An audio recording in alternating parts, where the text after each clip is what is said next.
Ονομάζομαι Αριστοτέλης Δαραμπέκης.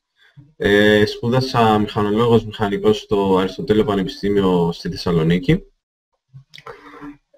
Και στη συνέχεια έκανα μεταπτυχιακό στο Supply Chain Management στο Erasmus University στο Rotterdam. Από την αρχή, από τα πρώτα χρόνια των σπουδών μου, ήθελα να βγω στο εξωτερικό και ειδικά στο συγκεκριμένο θέμα, στην εφοδιαστική αλυσίδα. Ήταν σαν μονόδρομος, γιατί δεν έχει αναπτυχθεί ιδιαίτερα στην Ελλάδα και συγκεκριμένα στο Rotterdam, επειδή είναι το μεγαλύτερο λιμάνι στην Ευρώπη, οι ευκαιρίες ήταν πολύ περισσότερες. Αυτή την περίοδο εργάζομαι στην Diageo. Είναι μια πολυεθνική εταιρεία παρασκευής αλκοολούχων ποτών.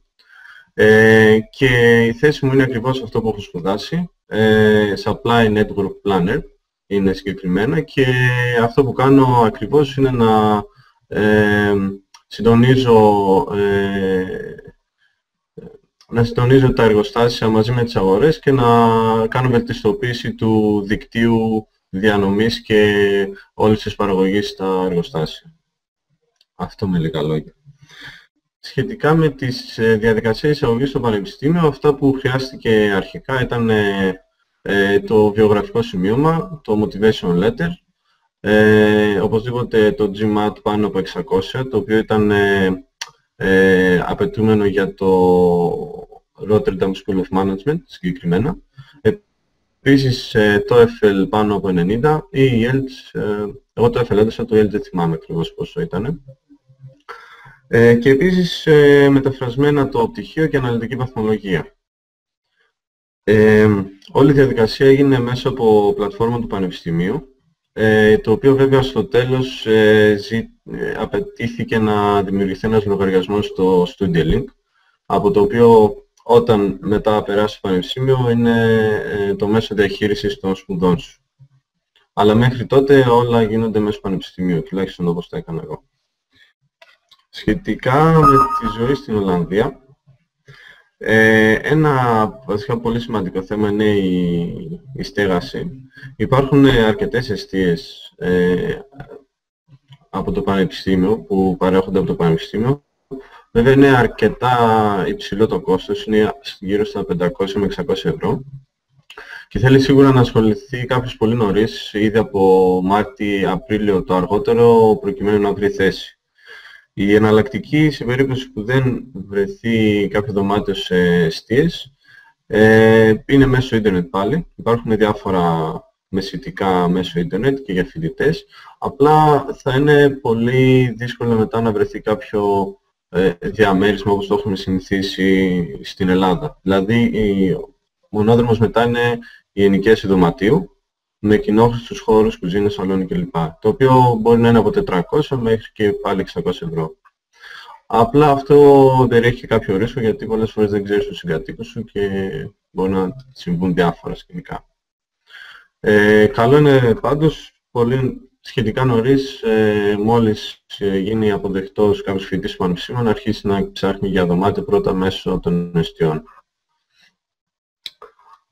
Σχετικά με το κόστος ζωής, είναι χοντρικά γύρω στα 1.000 ευρώ, βάζοντας περίπου ένα ενοίκιο 500 μέσο όρο.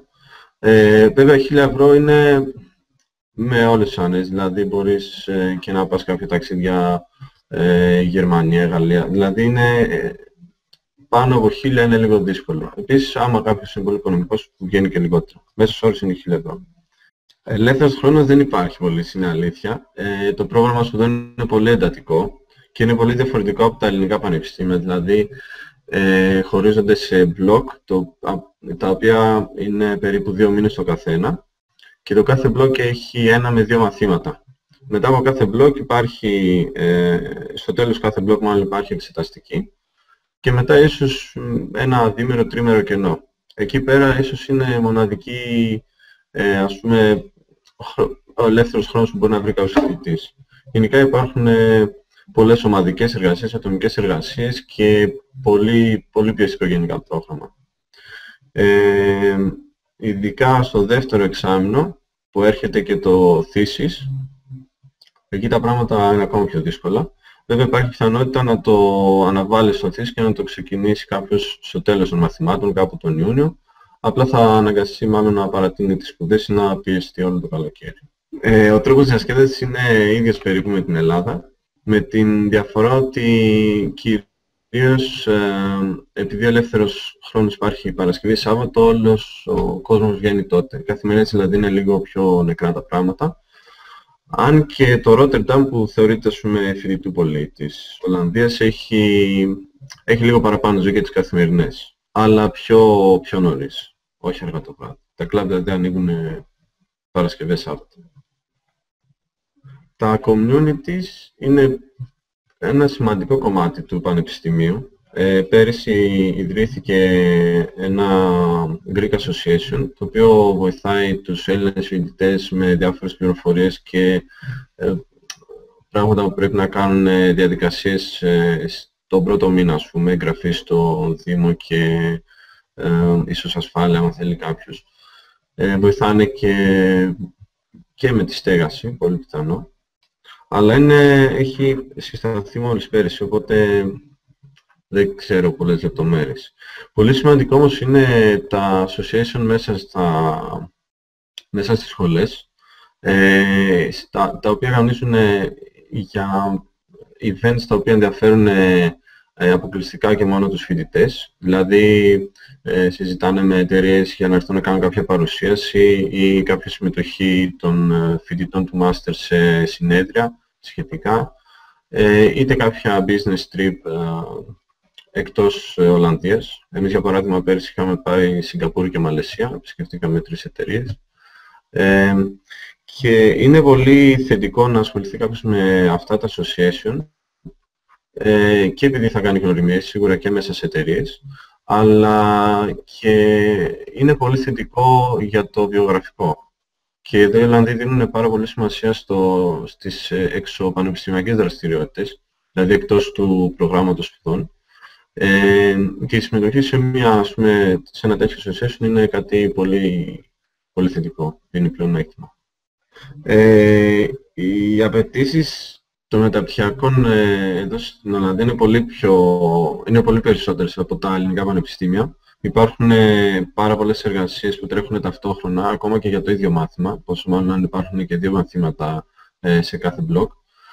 Και σίγουρα θέλει καλό προγραμματισμό και αρκετό χρόνο να αφιερώσεις για να ανταπεξέλθεις. Από εκεί και πέρα είναι λίγο δύσκολο να βρεις ελεύθερο χρόνο. Ειδικά τα τελευταία χρόνια προσπαθούν τα πανεπιστήμια εδώ να αναβαθμίσουν λίγο το επίπεδό τους. Ήδη είναι πολύ καλό, αλλά τουλάχιστον για το RSM, στο οποίο εγώ έχω αλλάξει πρόσφατα τον οδηγό σπουδών και είναι ακόμα πιο αυστηρός.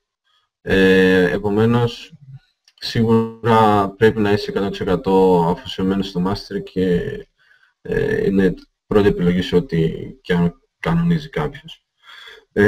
Εμένα προσωπικά μου άρεσε πάρα πολύ ο τρόπος διδασκαλίας εδώ πέρα. Είναι αρκετά έως πολύ διαφορετικός με τον τρόπο διδασκαλίας στην Ελλάδα.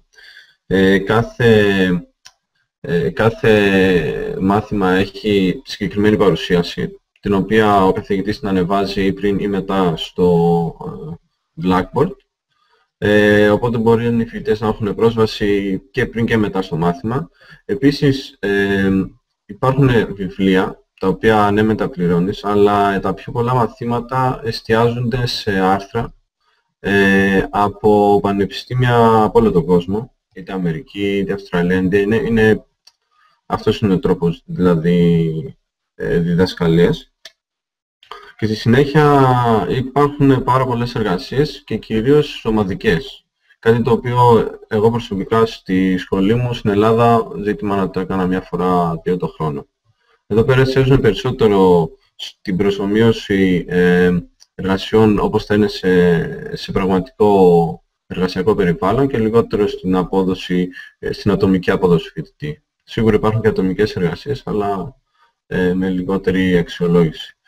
Και οι εξετάσεις αποτελούν το πολύ το 50% του βαθμού. Δηλαδή το τελικός βαθμός ενός μαθήματος θα βγει κατά το πολύ 50% εξετάσεις, μπορεί να είναι και 40, μπορεί να είναι και 30, ένα ποσοστό ομαδικών εργασιών και ένα ποσοστό ατομικών εργασιών. Δηλαδή δεν εξαρτάται εξ ολοκλήρου από την απόδοση στις εξετάσεις.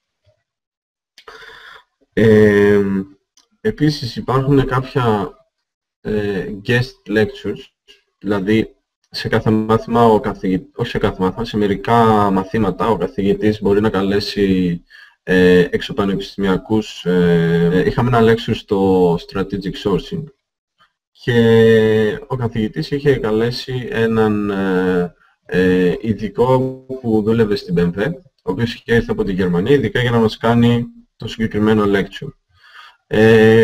Αυτό νομίζω έχει γίνει σε όλα τα μαθήματα τουλάχιστον μια φορά, σε μερικά έχει γίνει και 2-3, και είναι πολύ σημαντική η σύνδεση που δημιουργείς με τον εργαζόμενο αυτόν, το οποίο μπορείς να του δώσεις το βιογραφικό σου, να του ζητήσεις το email και μετά να προωθήσεις τον εαυτό σου ώστε να ζητήσεις κάποια θέση εργασίας αν υπάρχει και να δικτυωθείς με όλους αυτούς τους guest lecturers. Πολλές θέσεις επίσης προωθούν και καθηγητές, οι οποίοι μπορεί να έχουν συνδέσεις με εταιρείες έξω από το πανεπιστήμιο και οι εταιρείες συνεργάζονται με τους καθηγητές αυτούς, τους στέλνουν κάποιες θέσεις και οι καθηγητές το προωθούν στο συγκεκριμένο τμήμα που δουλεύουν. Νομίζω μας είχαν έρθει σε ένα συγκεκριμένο μάθημα γύρω στα 6-7 mail που αφορούσαν μόνο θέσεις συγκεκριμένες για πρακτικές ή δουλειές σε εταιρείες. Το Career Office του Πανεπιστημίου αποτελείται και από σύμβουλους, οι οποίοι είναι δίπλα στο φοιτητή και μπορεί κάθε στιγμή να πάει να ζητήσει συμβουλές για έβρεση εργασίας, αλλά ανανεώνονται σε καθημερινή βάση κάποια πλατφόρμα στο ίντερνετ, όπου οι εταιρείες στέλνουν διάφορες θέσεις εργασίας, κυρίως πρακτικές, αλλά και side jobs και κανονικές θέσεις εργασίας. Το Πανεπιστήμιο επίσης διοργανώνει και κάποιες συνεδρίες, συμβουλευτικές συνεδρίες για τη δημιουργία του βιογραφικού και του personal statement, τη motivation letter, ώστε να προετοιμάσει τον φοιτητή όταν θα βγει στην έβρεση εργασίας όσο δυνατόν γίνεται καλύτερα. Προσωπικά εγώ είχα βρει την πρακτική μέσω του Career Services. Είχα στείλει το βιογραφικό μου και το motivation letter, οι οποίοι μετά το πρόθεσαν στην εταιρεία. Μετά από κάποιες διαδικασίες που είναι κάποια τεστάκια και συνέντευξη στην εταιρεία, με αποδέχτηκαν, ξεκίνησα κανονικά για 6 μήνες και με το πέρας της πρακτικής μου είχε ανοίξει μια θέση μέσα στην εταιρεία, στην οποία έκανα αίτηση και με μια συνέντευξη ανανέωσα το συμβόλαιο, μάλλον έφτιαξα κανονικό συμβόλαιο στην εταιρεία μέχρι το καλοκαίρι, ένα εξάμηνο. Και σχετικά με την ειδικότητά μου στο supply chain, είτε στα logistics, είναι πολύ αυξημένες οι πιθανότητες έβρεσης εργασίας. Είναι σίγουρα ένας τομέας που αναπτύσσεται πολύ γρήγορα. Νομίζω το 100% των φοιτητών του Master μου έχουν βρει πρακτικές, πολλούς από τους οποίους έχουν ήδη κρατήσει στις εταιρείες. Και με ένα γρήγορο search που έκανα πρόσφατα, υπάρχουν πάρα πολλές ανοιχτές θέσεις σε εταιρείες μεγάλες, Nike, Adidas κλπ. Δηλαδή είναι ένας τομέας ο οποίος σίγουρα στην Ολλανδία τουλάχιστον έχει πολύ μεγάλη απήχηση και θέσεις. Σίγουρα είναι πιο εύκολο να βρει κάποιος δουλειά στην Ολλανδία από ό,τι στην Ελλάδα και με πολύ καλύτερες αποδοχές και εργασιακό περιβάλλον, σίγουρα. Αλλά δεν είναι και εργασιακός, ας πούμε, παράδεισος, που σημαίνει να κάνεις μια διατήρηση θα σε πάρουν. Υπάρχει πολύ μεγάλος ανταγωνισμός, πάρα πολλά πανεπιστήμια και είναι μια χώρα που προσελκύει πολλούς διεθνείς φοιτητές. Επομένως, έχεις ανταγωνιστές από όλο τον κόσμο, κυρίως από την Ευρώπη. Σίγουρα ένα καλό βιογραφικό και κάποια προϋπηρεσία στον τομέα, έστω για λίγους μήνες, είναι πάρα πολύ θετική. Αλλά ο τρόπος που ξεκινάει κάποιος φοιτητής μετά το πανεπιστήμιο και δικτυώνεται είναι μέσω των πρακτικών. Υπάρχουν πάρα πολλές πρακτικές και πολλές πρακτικές που δεν ζητούν καν προϋπηρεσία. Δηλαδή μπορείς να ξεκινήσεις είτε κατά τη διάρκεια του μεταπτυχιακού είτε λίγο πιο μετά, σαν πρακτική σε μια εταιρεία.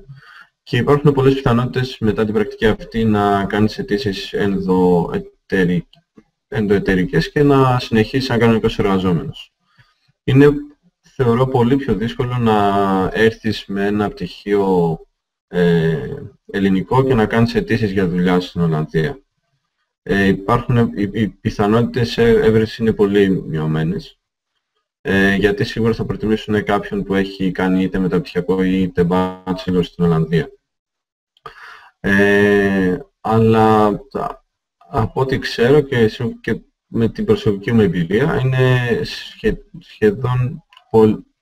είναι πάρα πολύ πιθανό να βρει κάποιος δουλειά με μια πρακτική, οι οποίες είναι τετράμινες είτε εξάμηνες είτε παραπάνω. Η γνώση Ολλανδικών σίγουρα δεν είναι εμπόδιο. Λόγω του λιμανιού αλλά και λόγω της νομοθεσίας Ολλανδίας, εδώ υπάρχουν τα κεντρικά πάρα πολλών μεγάλων εταιριών, επομένως οι οποίες δεν ζητάνε και γνώση Ολλανδικών. Η επίσημη γλώσσα, ας πούμε, που ομιλείται στην εταιρεία είναι αγγλικά.